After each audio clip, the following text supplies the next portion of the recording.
This episode of Gators Breakdown is brought to you by MyBookie. Use promo code Gators to double your first deposit only at mybookie.ag. This episode of Gators Breakdown is also brought to you by Shark Coatings. Visit sharkfloorcoatings.com when you need professional floor coating services done right the first time. Want more Gators Breakdown? Join Gators Breakdown Plus. Starting at $3 a month. Get access to unique episodes, plus a blog, chat room, giveaways, shout-outs, and more. Gators Breakdown Plus is furthering the interaction with fans and listeners like you. Head to gatorsbreakdown.supportingcast.fm to join Gators Breakdown Plus today.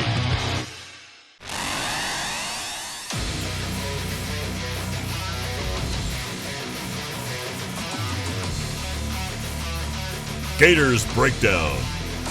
Because there's never a dull moment in Gator Nation. The Gators Breakdown podcast is ready to go. I'm your host, David Waters, and you can find me on Twitter at GatorDave_SEC. It is Florida, South Carolina this weekend in the Swamp, 4 o'clock, senior day. Get to send some seniors out for the last time this year and their careers in the orange and blue. Joining me to preview it all, Will Gunter, 107.5, the game in Columbia, South Carolina. He joins me each and every year to preview South Carolina. A good friend of mine up there in Columbia gives us a in-depth preview of the South Carolina Gamecocks and team that's 6-3, and a lot of good going on there in Columbia. And we'll get all into that with Will Gunter. But before we get there, hit that like button, hit that subscribe button if you're watching on YouTube. Really, really helps us out. That thumbs up right there. Hit it. Let's. For whatever, hey, look, if you're listening, I don't know what my like record is, but let's do it right here. I mean, I think we're all excited after the big win versus Texas A&M. Good content coming your way right here from Gators Breakdown. Let's hit that like button. Let's see how high we can get that. The bigger that is, the more Gator fans can find Gators Breakdown on YouTube.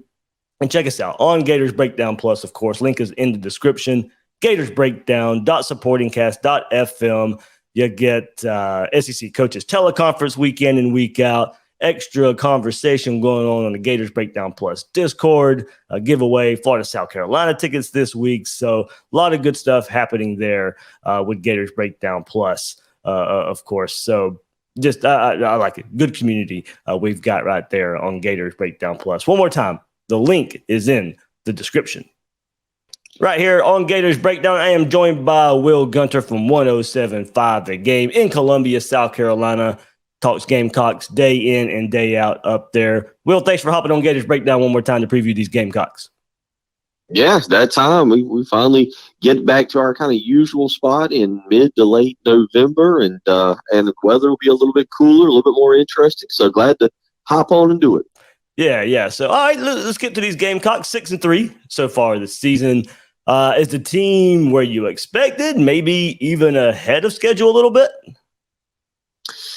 Yeah, this has been a great topic of conversation really the last 2 weeks for South Carolina fans because, I say this, and you're familiar with what I'm about to say. We preview these games. You spend 9 months, January to the end of August, saying, all right, here's what's going to happen in college football season. Here's what we think is going to happen. Here's who we think is going to be good and where games you're going to win. And then you get into the season, and all of a sudden you go play Kentucky, and Will Levis is out, and you're able to beat them. Maybe they're a little bit more undermanned than they were. Texas A&M is absolutely in collapse mode, and then all of a sudden you look next week, and Tennessee's a top 3 team, and potentially even maybe the best team in the country. These are not things that we discussed during the summer when I saw you at SEC Media Day. And so to answer your question, well, all of a sudden, if you'd have said 6-3 going to Gainesville, people would have signed up for it. But a couple of weeks ago, South Carolina lost at home to Missouri, and now a lot of people said, well, geez, we really should be 7-2. It feels like a letdown. So, people are happy. They are bowl eligible. The offense has been a major issue all year. A lot of fans up here are fed up with it. Expect changes at the end of the year from Shane Beamer on his offensive coordinator. But, right now it's kind of one of those things of, 6-3 is nice, but maybe we should be 7-2, maybe even 8-1 with a capable offense and maybe having a chance at Arkansas again. Yeah, you're good point there. Florida fans look at a lot of the same ways. A lot of close games and some tough competition, and then look at both teams kind of maybe play up to their potential Saturday. We could be in for a special game between Florida and South Carolina. So, of course, Shane Beamer comes in. Certainly loved so far in Columbia with what he's done with the program, digging itself out of the Will Muschamp era. Why do you think he's been successful in a turnaround there, and maybe even more successful than many thought he would be? Well, they're catching breaks. I mean, they've caught a couple breaks, and you go back to last year, and that's a perfect example. You get Florida and Auburn last year at a time where Florida was kind of coming unglued. South Carolina and Florida played earlier in the season last year, and you go back, was it 5? You know better than I do. Week 3, I believe, or whenever Florida gave Alabama all they could handle in the swamp, and then by the time Florida rolled into Williams-Brice Stadium there at the beginning of November, it was a totally different Florida ball club. Morale was very far down. And heat had been turned up on Dan Mullen, all these kind of things that happened. And, and what I've said is, okay, maybe Florida was not what you expected them to be. Maybe they're not the Florida that you typically get. But it seemed like South Carolina, you have to take advantage of that. When you get your chance to kick someone when they're down, you have to do that. And they did that last year. And then fast forward 2 weeks later, Auburn, as Brian Harsin was trying to survive and things were falling apart for Auburn, and they come to Williams-Brice Stadium and kind of the same thing happens, and you're able to kick Auburn when they're down. So you take advantage of those last year, and you go from what very well could have been a 4-8 season with no bowl to a 6-6 season. You kick teams while they're down. You take advantage of their deficiencies, and then you win the bowl game. There's a lot of excitement. Go back to this year. Kentucky was down. Yeah, the easiest thing is to go up and lose to them. South Carolina was banged up that night, but Will Levis was out. South Carolina was able to take advantage of a backup quarterback and win convincingly. Texas A&M, obviously, that's a game that South Carolina got off to the great start, but Texas A&M is an uber talented team. They're not lacking for talent, but South Carolina was able to kick them while they were down. And so you take advantage of situations in times like this to build your program and to cement the recruiting class you have. And I think that's been the biggest thing right now, is that that's what made the Missouri loss so bad a few weeks ago, is that South Carolina, when given an opportunity to win a football game so far under Shane Beamer's tenure, they've been able to win it. Missouri was the first time South Carolina was a favored team under Shane Beamer, and they lost the game. So I think that's been the biggest thing so far, as they continue to rebuild the program. When opportunities are there, they've taken advantage of them. Good outlook there. And, of course, the outlook changed a little bit for South Carolina. Going back to the springtime, Spencer Rattler transfers from Oklahoma, comes in, takes the quarterback job. Doesn't look pretty at times, but he does show that ability, that knack to go out there and make some plays, and maybe even a little freelance style sometimes.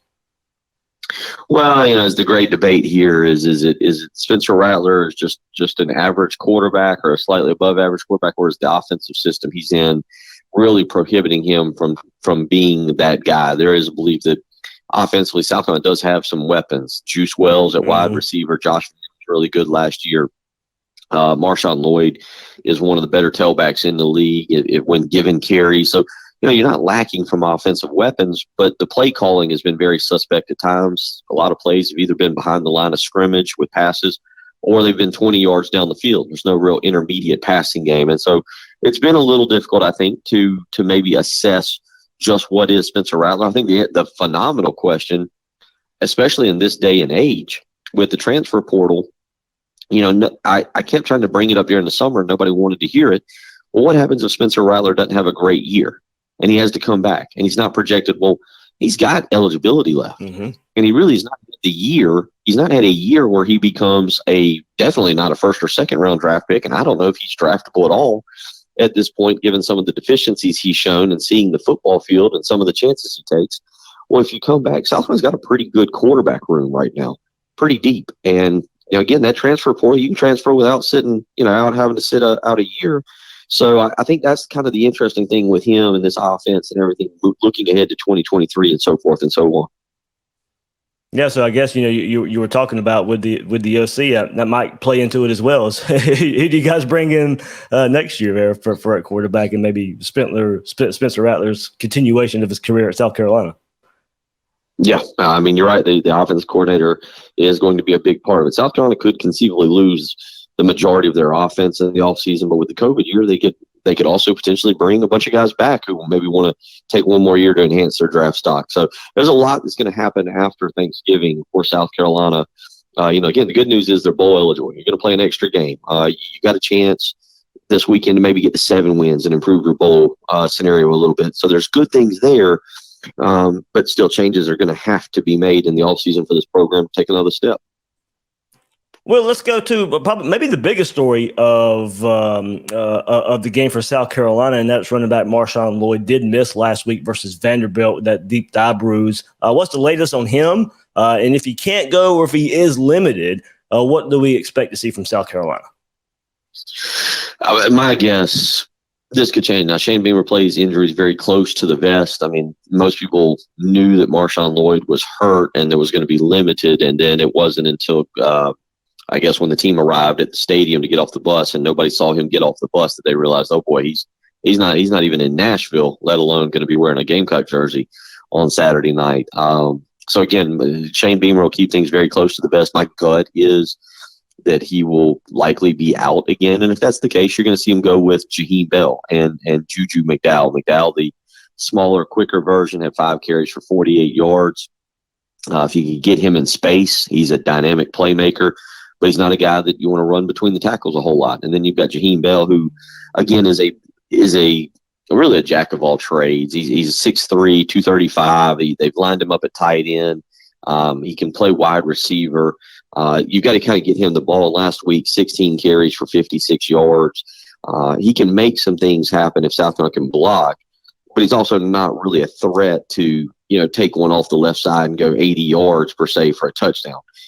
He's a guy that's going to grind you down and wear you out if that is the direction they want to go, and then they'll throw in some reverses and try and get some guys involved in some other specialty calls to kind of enhance the run game if that's the direction they have to go, which as we sit here on a Wednesday, I got a gut feeling that that's what it's going to be.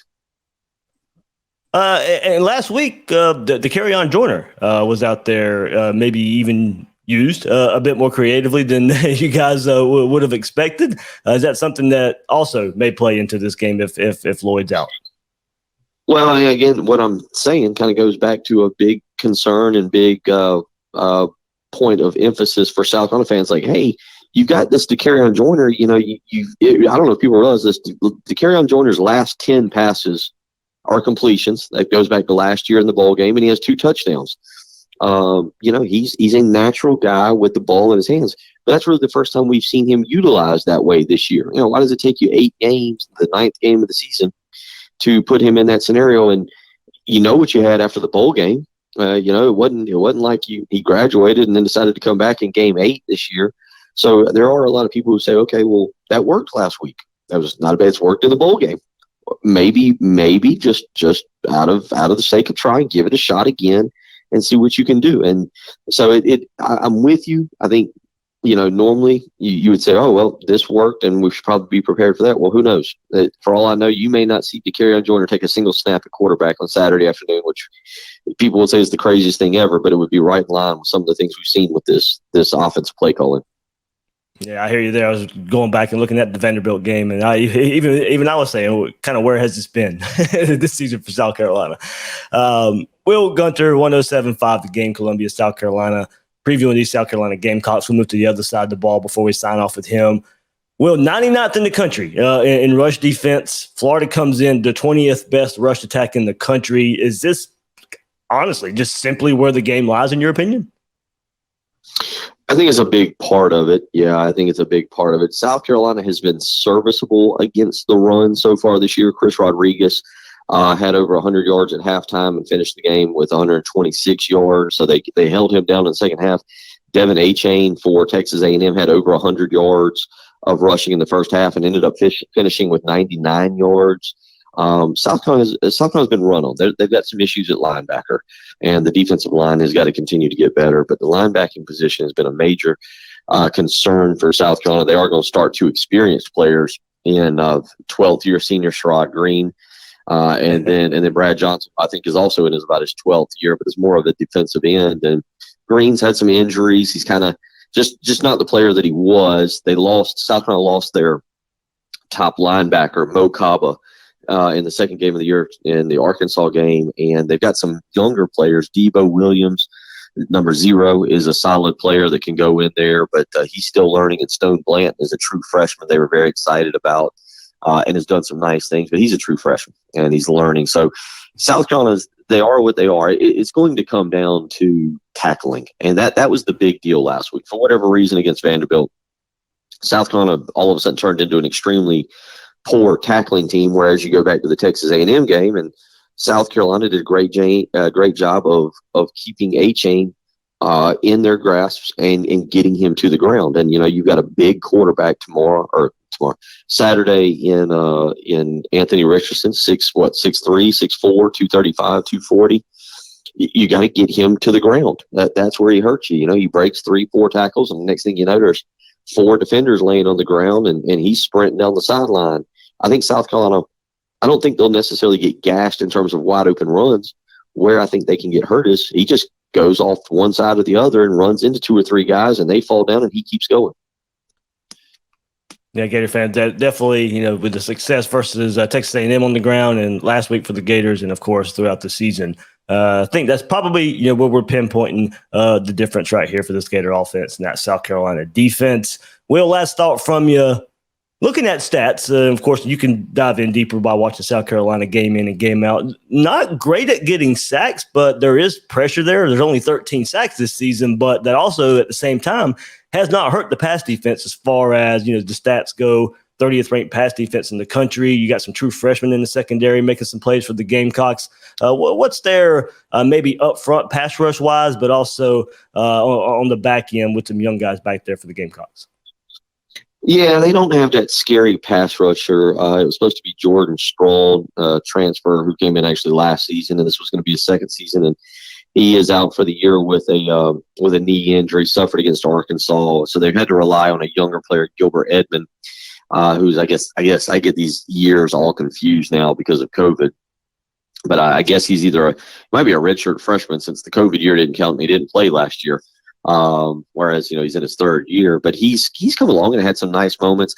The other end, 5-star defensive end, Jordan Birch, he's really bigger kid, 6'6", 280, more of a run stopper as opposed to get after the quarterback guy, although he's created some pressure. South Carolina's at its best when they send linebacker Brad Johnson, who was a converted defensive end, converted edge guy after the quarterback. He specializes in that.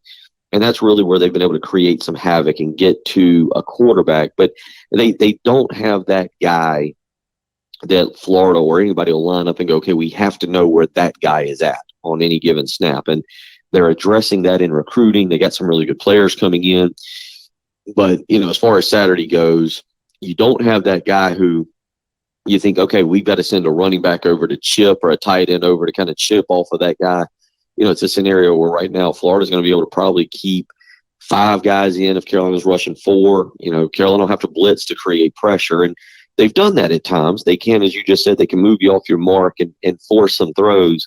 But in terms of getting guys to the ground, it seems they're always about a step late. Will, man, I can't thank you enough joining us right here on Gators Breakdown year in and year out, previewing these South Carolina Gamecocks. 107.5, the game in Columbia, South Carolina. Once again, look, it was last year was the beginning of the end for kind of Dan Mullen. For Florida fans, are kind of hoping it's a beginning of a turnaround this season for Billy Napier. I mean, we talked about it this morning with Billy Napier, and certainly it's been a roller coaster for him this year. It does look like Florida will get bowl eligible. That'll be good, even if it doesn't come this weekend. You get Vanderbilt, I believe, next weekend, and then Florida State. And that'll be a big step. It is, you look at the East and probably do a whole other show on how sustainable whatever Tennessee is doing right now. But, the East is up for grabs. There's a belief that, at least with people that I've talked with, that Mark Stoops maybe now sees the writing on the wall and that he's kind of peaked out at Kentucky. And, Kentucky has certainly now shown that they can be a competitor in the East and everything. But I think Mark Stoops has had a lot to do with that. And I don't know if another coach can come in and replicate that success. Missouri is kind of a team that, again, South Carolina and Florida should be beating more often than losing to. But this is kind of a game, all right, who wins and maybe takes that step that you go, okay, is ready to compete maybe next year or year after with Tennessee and Georgia if Tennessee is sustainable. So Yeah, it's a big game down there. You know, you look at this series, obviously Florida owns a very overwhelming advantage, but the last 12 times these two teams have met, the series is tied 6-6. So South Carolina has done a good job being competitive. They do only have 2 wins down there. The famous one in 2014 where Will Muschamp was fired the day after. It was an incredible performance there by the Florida special teams. But the bottom line is it's a big game, I think, for both teams tomorrow. Because you feel like, and I guess Florida's got a little bit better chance against Florida State than South Carolina against Clemson. If you're Florida, you win out, you go 8-4, and you feel great about Billy Napier's first season. If you're South Carolina and you win, it looks like you can get to 7-5. Maybe you beat Clemson, but 7-5 would be another improvement over last year. And again, I mentioned that recruiting class, so it's a big one down there in Gainesville on Saturday for the direction of both programs.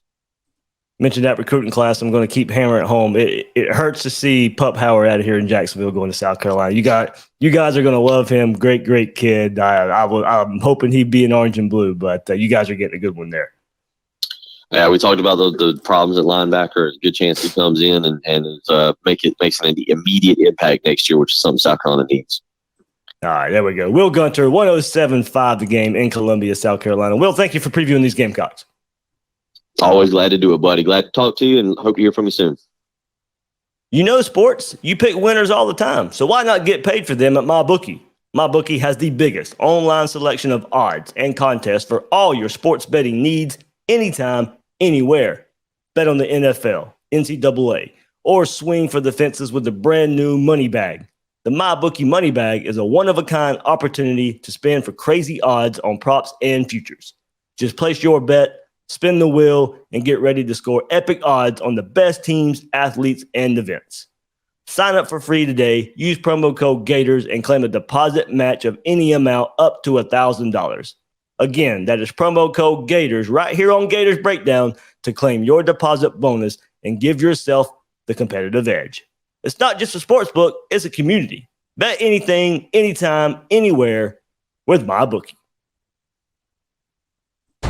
You know the goosebumps you get when Florida takes the field? Or when that 63-yard Hail Mary actually works? Or the thrill of a game-winning interception in the end zone? What a rush! You can experience that same rush every day at your home with Shark Coatings.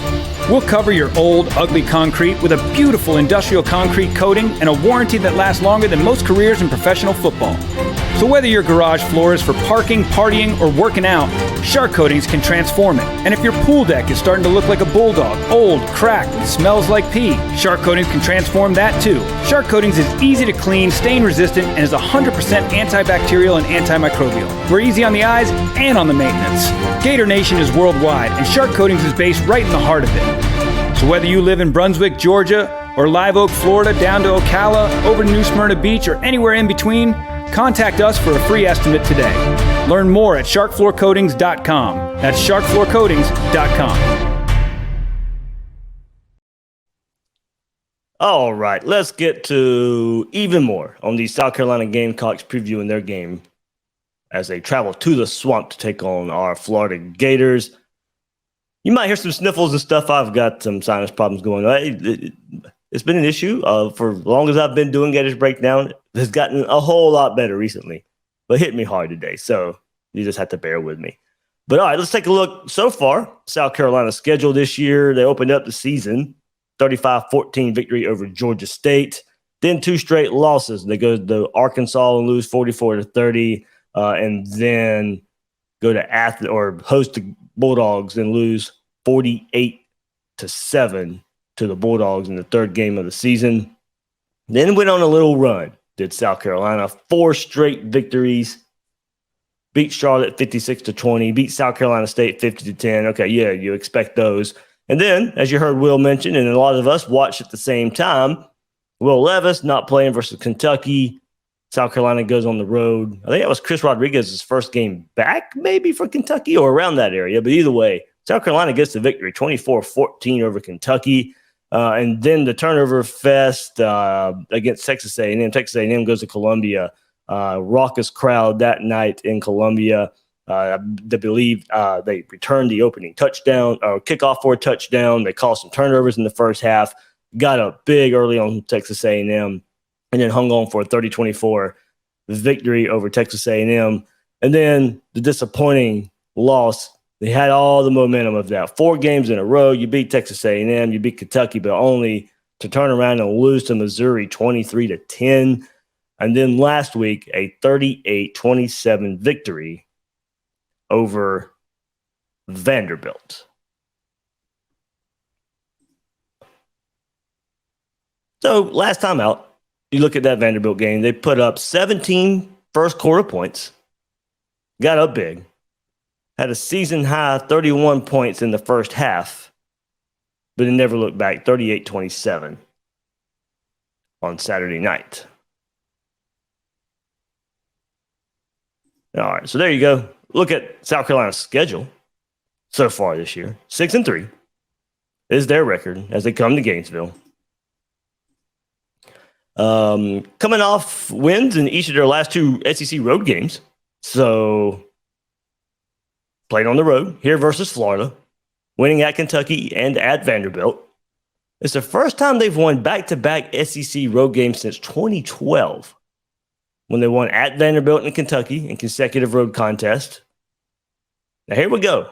The last time South Carolina has won 3 consecutive SEC road games came in 2011 when it won at Georgia, at Mississippi State, and at Tennessee. And they went 11-2 that year. So, of course, those were the Spurrier teams there at South Carolina. So 2011 is the last time they've won 3 consecutive SEC road games. We certainly don't want that to be 2022. This is a recent. They haven't won 3 road games since the 2013 season. There are 2 road games in 2022. This season marks their highest since 2018, by the way. So outside of the SEC, just in general. Let's take a look at the stat comparison between these 2 teams, as we do each and every week. Kind of give you a preview right here, what these 2 teams look like against each other. Gators have the edge on offense when you compare the 2. Gators 41st in FBS, 7th in the SEC at 430 yards a game. South Carolina 89th in the country, 10th in the SEC at 368.3. Scoring offense, hey, look, they're about even. Total, I mean, the yardage doesn't say it, does it? But Gamecocks do put some points on the board, of course. You know, it's defense, turnover, special teams, all that comes into play here. Setting up good, South Carolina in great field position sometimes at points this year. But scoring offense, almost dead even. Gators 49th in the country, South Carolina 50th. So that's good for 8th and 9th, respectively, in the SEC as well. Gators sit at 31.2. South Carolina 31.1. So as far as scoring offense goes, they're pretty even. Rushing offense, big edge to the Gators, of course. 20th in the country, 3rd in the SEC at 208.8 yards a game. South Carolina only rushing for 136.4 yards a game. That's good for 85th in the country, 11th in the SEC. But, of course, we can go back to last year. It's kind of similar. Heard Will mention it. And of course, you can go back and look, with Florida's disinterested, of course, going on later in the season. But it still was a game. Florida was running the ball okay at that point last season, going against the Carolina defense that was struggling running. They couldn't run the ball all that great either for their offense, and they run all over Florida's defense. So similar here, Florida running the ball well coming into the game, South Carolina not. Doesn't mean you overlooked that. Passing offense, Gators 85th in the country, tied for 11th in the SEC at 221.2. Carolina holds the edge there. Good for 71st in the country, 9th in the SEC, 231. So averaging about 10 more yards a game in the passing offense is South Carolina. Passing efficiency, they hold an edge there as well. Touchdown to interception ratio, not great for either team. Florida much better recently, of course, with Anthony Richardson's string of games. 3 now with no interceptions. 10-7 ratio for Florida. That's good for 94th in the country, 11th in the SEC. South Carolina even worse. They're tied. 11 touchdowns, 11 interceptions. 112th in the country, 12th in the SEC. Total defense, big edge. South Carolina, not a great defense by any means. When you look at the comparison here, chart is on YouTube. If you're watching the video version, I'm going to explain it right here. But total defense, they're 62nd in the country. So, yeah, nothing special. But when you compare it to Florida and they're 114th in total defense, you see the contrast. Gators giving up 441.4 yards a game. South Carolina, 371.7. Scoring defense, South Carolina edge there. 55th in the country, 24.9 a game, 10th in the SEC. Gators, 90th in the country on scoring defense, 11th in the SEC at 29.2. Rushing defense, and this is where you have to kind of compare to the Florida offense, of course, Gators. Rushing offense, 20th in the country. You heard Will and I talk about it. South Carolina's rush defense, 99th in the country. So Florida rushing offense, 20th. South Carolina rush defense, 99th. They're giving up 171.8 yards a game. Go back to Florida. They are rushing for 208.8 yards a game. So that, to me, that is, of course, the storyline of this game. Florida needs that to show up once again in this game. Gators 110th in rush defense going against the 85th rushing offense for South Carolina. Passing defense, South Carolina, big edge here, 30th in the country, giving up basically 200 yards a game, 199.9, that's 6th in the SEC. Florida giving up 256 yards a game. That's good for 100th in the country, 11th in the SEC. Turnover margin, let's just go down the list here. Turnover margin, Gators 12th in the country, tied for first in the SEC at +8. South Carolina, -5 in the turnover margin department. Tied for 100th in the country, 11th in the SEC. Gators, 18 takeaways, 16th in the country, tied for first in the conference.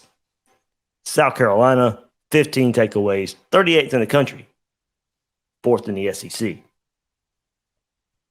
Interceptions, that's the big one for South Carolina. Tied for 15th in the country with 11. Gators 49th. Gators, of course, getting those fumbles this year as well. Sacks allowed, let's compare that. Go down to sacks per game as well for South Carolina. So sacks allowed for Florida, 9 on the season. That's tied for 13th in the country, 3rd in the SEC. South Carolina's sacks, 114th in the country with only 13 sacks. Tied for 13th in the SEC. So Gators should be able to protect Anthony Richardson. Just don't need to allow that pressure either. South Carolina can pressure the quarterback. The sack numbers aren't there, but they can pressure the quarterback. Gators need to score in the red zone. South Carolina gives up 87.9% opponent red zone percentage, tied for 100th in the country, 12th in the SEC. And then goes back to the bottom right here. Sacks per game, mention it once again. Gators not up there either. I mentioned South Carolina 114th in the country. Gators are 95th. But tackles for loss, South Carolina not great there either. 107th in the country with 43, 4.8 a game. So there's another game right here. The Florida offense may just be able to get going. Need to see what we've seen lately just kind of carry over. But there is a look at your statistical comparison for the teams. Biggest edge is Florida's rush offense versus South Carolina's rush defense. Of course, that's what stats say, and it's not always that easy. Not always that easy. But you hope that it plays out. Gator run game been consistent most of the year. All right.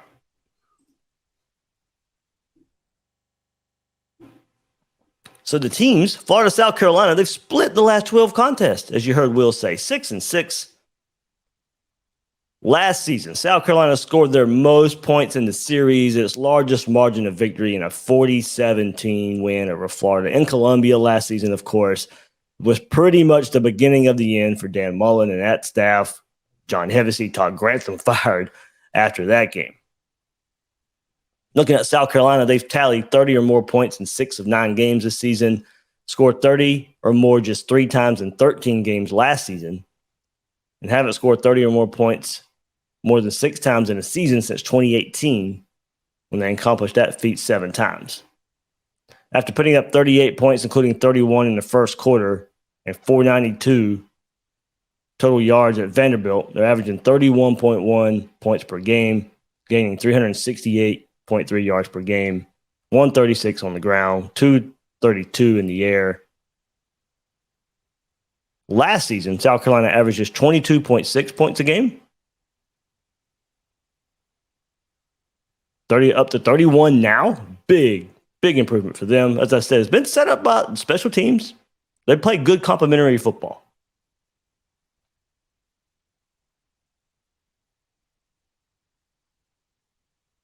They're averaging 368 per game after averaging 336 last year. About a 30-yard difference there for the South Carolina offense. Oklahoma transfer Spentler Rattler, Gamecocks quarterback, of course, joined the team in the spring, 162 for 251, completing 64.5% of his passes. A lot of short passes there. Short passes go over the top. That's kind of the formula right now. You heard Will say there's not a lot of intermediate routes there in this South Carolina offense right now. 1,837 yards, 8 touchdowns, 9 interceptions this season. But he has been better of late. 102 of 150, 68% completion percentage, 1,115 yards over the last 6 games. His 3 touchdown passes last week at Vanderbilt was a season high. So running back Marshawn Lloyd, you heard us talk about him. He can tote the rock. He can be a bruiser at that running back position. He's logged a team-high 100 carries for 556 yards. That's 5.6 yards a carry. That's 7th in the SEC. Behind Florida's running backs, of course. Montrell Johnson, Trevor Etienne. He's 4th on the squad in reception, so that's what you got to watch, too. Florida did a great job against Devon A-Chain last week with Texas A&M. But if Marshawn Lloyd can't go, South Carolina's going to miss a running back carrying the ball and have to use him out of the backfield in the passing game. He's 4th on the squad in receptions with 17 for 173. After carrying 27 times for 75 yards, 2.8 per carry, and 2 scores over the first 3 games. So it started off a little slow, but since then, he's rushed 73 times for 481 yards, 6.6 per carry, with 7 rushing touchdowns over the next 5 contests. So first 3 games of the season, 2.8 yards a carry, but the last 6, 6.6. Did not travel to Vanderbilt last week, nursing a thigh bruise. But he's 3rd in the SEC with 11 touchdowns, 9 on the ground, which is 3rd in the SEC. And 2 receiving. With his next rushing touchdown, this is how important he is. He, for South Carolina, moves into the school's top 10 single season list in both rushing touchdowns and touchdowns scored. Wide receiver Juice Wells, junior transfer from James Madison. Favorite target of Spencer Rattler. He's been targeted 54 times, team leading 41 receptions, 574 yards, 14-yard average with 4 touchdowns. He's 7th in the SEC in receptions per game at 4.56. Tied for 7th in the league in receiving yards per game, 63, basically 64 yards a game. And he has nearly as many receptions, 41, as the next 2 Gamecocks combined with Jalen Brooks and Austin Stogner. Josh Vann, he was their top receiver last year. Breakout season, 43 catches. That's 19th in school history. With 101 career receptions. He's been relatively quiet so far this season. 11 catches, 122 yards, but did score his first touchdown last week versus Vanderbilt. So they got some nice pieces. It's like the offense is somewhat better this year than last year. Nothing explosive. We just can't get Josh Vann going after he had a breakout season last year. First touchdown was last week versus Vanderbilt. Jaheim Bell, you heard us discuss him. He can line up anywhere on the field. 16 catches, 184 yards. He had a 46-yard touchdown reception versus Georgia. 35 carries for 120 yards with 2 touchdowns this season. So 16 catches, 35 carries. He had 16 carries last week at Vanderbilt when Marshawn Lloyd was absent. They got him the ball even more. You heard Will say, and you can watch South Carolina, they probably should use it, even if Lloyd's out there, get creative in using ways for Jaheim Bell to get the ball. They do have some depth along the offensive line. Some minor injuries. Several starting lineups so far this season. They use 6 different starting offensive lines throughout 9 games. Center Eric Douglas, right guard Javon Gwynn are the only offensive linemen who have started every game this season, but an experienced offensive line with a combined 174 starts. So as you heard us say, they're not very creative on offense. Stats don't, back it up either, or the stats back that up. Not very creative. That's held this offense back. They're frustrated with the offense there. I'm talking to Will. I've got a friend who's a South Carolina fan as well. Just they're very frustrated with the offense. Did get a little more creative versus Vandy last week. And maybe they were trying to work on those things, knowing the end of the season's coming up. The schedule gets a little more difficult after Vanderbilt, but they were also missing Marshawn Lloyd. So was their hand forced a bit to do this? They were able to keep Vanderbilt, especially early in the game, off balance. You're kind of looking now, if you're a South Carolina fan, and looking from that angle. Was it more than just playing Vanderbilt? They did go vertical more than they have this season. We'll see if they bring that into this week versus Florida. If they try, another game to bring some pressure, create pressure up front, like we saw in the form of last week with the Gators in that second half versus Texas A&M. They did come out with a quick passing game early on last week, scripted drive, mixed in some play action. So just got to stay sound. Can Florida just get off to a good start on defense? That's something that's lacking. That's the next step of progression. But actually, the next step of progression is just we at least need to see another good half of football, right, for this Gator defense. But if you are going to take the next step this game, could it be getting off to a good start for the defense? That's something we haven't seen. Not just something maybe even hopefully last week there's some confidence built in that second half performance versus Texas A&M to where the bleed over is starting much better this game versus South Carolina. They can get the confidence early. What would that do for this defense? And player I'm really looking out for if they're going to keep that creativity up, South Carolina, especially if Marshawn Lloyd is out. To carry on Joyner, you heard us mention him. They can get him involved creatively. Go back and watch some of the highlights versus Vanderbilt last week. And they're shifting to running back, and he takes a handoff, then loops around and throws it. Makes some direct snaps here and there, wildcat formation looks. As the season progresses and them dealing with injuries, they're trying to find ways to manufacture yards. And you heard Will say they don't know if they're going to get that week in and week out. There was some creativity last week. Will they try it again this week? So it's on tape. Florida's going to have to prepare for it now. That is one aspect of getting creative last week, and whether it carries over or not, well, Florida's got to prepare for it.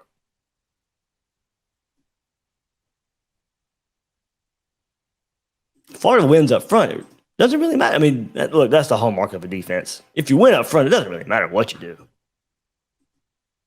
Doesn't matter what that opposing offense does if you're winning up front.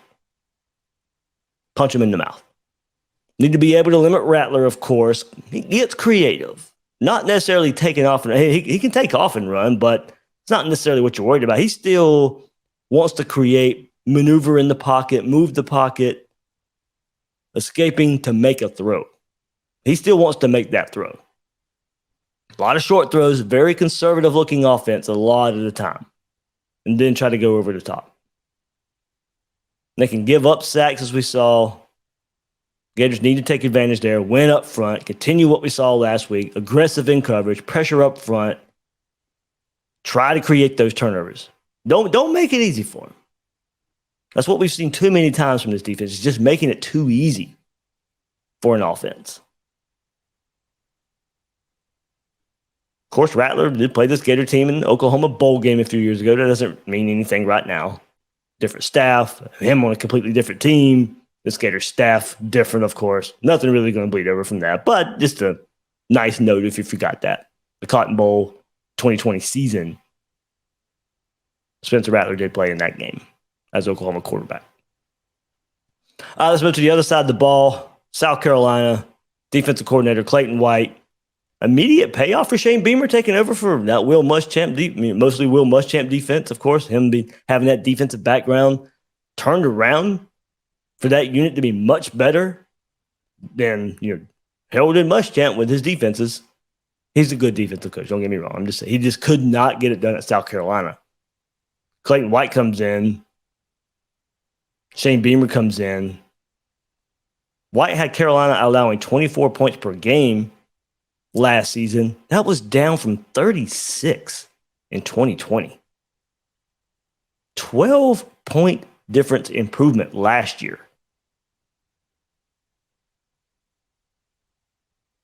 So they were strong in the secondary last year. To have some more questions there this year, ranking 7th in the country in pass defense while forcing 24 turnovers last season. Had 15 picks. This season, they're up a tick, allowing 24.9. So about a point more this year. But lead the SEC in interceptions. Excuse me, guys. And South Carolina lead the SEC in 11 interceptions, tying for 15th in the country. Now, I did go back and look a little bit with that. 6 of the 11 interceptions came versus Charlotte and South Carolina State. So they did what they were supposed to in those games, but it's not like they're turning over SEC teams a whole lot. But it does show the potential. The potential's there. If you don't want to take care of the ball, they'll take advantage of it. Interior to defensive line for South Carolina, led by all SEC candidate Zach Pickens. Appeared in all 44 games over the past 4 seasons for him. 29 starts. Career high 12 stops at Arkansas earlier this season. He's 4th on the team with 35 tackles. Edge rusher Jordan Birch, high school teammates of Gamecock defensive tackle Alex Huntley, so a little connection there. But he was the 2nd highest rated player to sign with the Gamecocks, behind only Jadeveon Clowney. He had a career high 10 tackles at Arkansas. And look, Pickens, Birch, both career highs versus Arkansas. That was a game they lost. Birch is 3rd on the team with 40 stops, 6 tackles for loss, team leading 3.5 sacks. So that's the one you watch for. 9 quarterback hurries. Gilbert Edmond, he's been forced into more action with injuries. Edmonds responded to 31 tackles, team high 8 tackles for loss. So there's your guys. The South Carolina's making tackles behind the line of scrimmage. These are the guys you're looking out for, especially Edmond. Team high 8 tackles for loss, 2 sacks, team high 9 quarterback hurries. Then great name, of course, Tonka Hemingway. You're not going to forget that one. Knack for the ball. He's recovered a pair of fumbles, scored on a 2-point conversion, caught a 16-yard pass on a fake field goal. Beamer ball. 3 sacks, 6 tackles for loss among his 21 stops. So Tonka Hemingway, somebody to look out for, just because it's a great name. But they put him on both sides of the ball, special teams as well. Or, with special teams. 6'2", 200-pound Darius Rush. Size, length. Intriguing pro prospect there for South Carolina. Former wide receiver turned cornerback. Best game against Texas A&M a few weeks ago. Led the team with 8 tackles. Returned an interception, 59 yards to set up a score. Forced a fumble along with a pass breakup. He was SEC Defensive Player of the Week a few weeks ago. Darius Rush. 7 tackles last week. His 2nd interception of the year versus Vanderbilt. And the true freshman, Nick Emenwari, he's a local product from South Carolina, inserted into the safety position in the first series of the season after an injury. He's played regularly since, became the first member of the freshman class to earn the starting assignment for South Carolina. Double figures in tackles twice, logging 11 stops at Arkansas. Game-high career tackles, 14 versus Georgia. All solo stops, but back there in the secondary, so don't necessarily want to see that a whole lot. But he can make the stop. True freshman getting his action there. Also true freshman DQ Smith. Played there in Columbia, Spring Valley High School. He's become a regular in the starting lineup. A lightly recruited quarterback in high school. Put him in the secondary, 34 tackles, 8 at Kentucky, an interception, a sack, a forced fumble, 5 pass breakups this season. But last week, Vanderbilt, they stayed in that game. Last week, Vanderbilt put together touchdown scoring drives of 75 yards twice, an 81-yard touchdown drive, an 87-yard touchdown drive. So they had to work for it. But some long touchdown drives there for Vanderbilt last week. But this is another game I expect this Gator rushing attack should be there. Run a ball, run it well. Slow down that Gamecocks pass rush. Not a lot of sacks, but they do pressure. Slow them down a little bit. And stay on schedule for Florida. Get that ground game going. Make it easier for Richardson. Make it where you don't have to go for as many fourth downs. Make those third downs a bit easier. That's something I want to see from this Gator offense a little more. Some push on third down, third and short situations. Go out there. Make it where you don't have to have the decision to go for those fourth downs. Now, some of it, of course, is play calling. Some of those third and longs are there, or Billy Napier trying to set up a fourth down. But if you go out there and make those third downs a bit easier. But also looking at the same time, cannot forget about Beamer ball. And it went from Frank Beamer to his son, Shane Beamer. The Gamecocks have blocked a school record 5 punts this season. So hopefully Florida doesn't have to punt the ball. But if you do, more than likely you're going to have to. Have to watch out for South Carolina blocking punts. 5 times so far this season. That's second in the country. Only behind Notre Dame. Had a fake field goal last week versus Vanderbilt. They haven't missed a field goal all season. Special teams are an emphasis for South Carolina and have gone a long way this year in that 6-3 record. So got to be ready. You saw Florida on special teams earlier this season have their issues. Hopefully those do not creep up versus South Carolina. And South Carolina, with that, look, you got to look for them pulling out all the stops to try and get this upset victory in the Swamp on Saturday. But even with that, I just don't see it, and I'm buying in, and maybe too much. 38-20 Gators. I'm going 18 points right here. Well over the spread. I've been hard on this team this year, but I'm feeling it for some reason. Maybe too much stock in the defense from last week. I don't know. But I believe in this offense. I believe in this run game to get that ground game going and just really put it on South Carolina. There's a lot like Texas A&M last week, and you had so many chances to just put that game away and blow that game out. There's a lot of similarities here. Playing against a bad rush defense, a defense that's better versus the pass. Texas A&M was good against the pass, but Anthony Richardson made some plays. I feel hesitant going this big because of what we've seen so far this year, but kind of a theme this week for me has been putting together a complete game. I'm not sure if Florida's that much better than South Carolina, but if you put a complete game together, I can see it. And I feel like Florida's close to it. I feel like Florida gets close to putting a complete game together. We'll have our issues, and hopefully it's just nitpicking and it's all said and done. But I some reason I feel, I don't go on feels and hopes a whole lot. But I feel Florida plays really good this game. Richardson continues his streak of good play. The run game goes off. Defense continues to show improvement. It's not going to be special. If they go out there and do that again, then we can start talking about what kind of crazy turnaround. But that means they got to go out there and do it. I still see 20 points for South Carolina.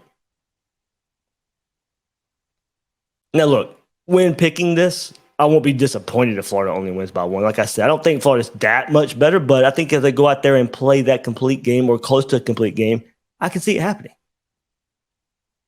I just, for whatever reason, like I said, I don't go on feeling too much, but I'll go with it here. I'll go with it. 38-20 Gators. I think these teams are pretty equal from what we've seen on the field this far. so far this year. But I think Florida at home, last home game of the season, Billy Napier's first season. Maybe I'll just claim Florida puts it together. And that translates 38-20. I can't believe myself that I'm picking an 18-point victory for the Gators right here. But I'm doing it. Y'all can come back and troll me, laugh at me if it doesn't happen. But hey, there we go. Had a little bit of fun here. 38-20. That's my pick for the Gators over South Carolina. All right, that will wrap it up for this episode of Gators Breakdown. But everybody, with the storm coming in Florida, especially if you're in coastal areas, close to wetlands, rivers, all that stuff, be careful. Hopefully everybody stays safe out there. I know we don't get to deal with these type of storms in November too much, but if you're listening to this, be careful out there. Heed all the warnings. I'll be out there working in it sometime this week, ready for Saturday to get to the game. But everybody, stay safe out there if you're having to deal with this storm coming across the state of Florida. I'm your host of Gators Breakdown, David Waters. You can find me on Twitter at GatorDave_SEC. Guys and girls out there, thank you for listening to this episode of Gators Breakdown.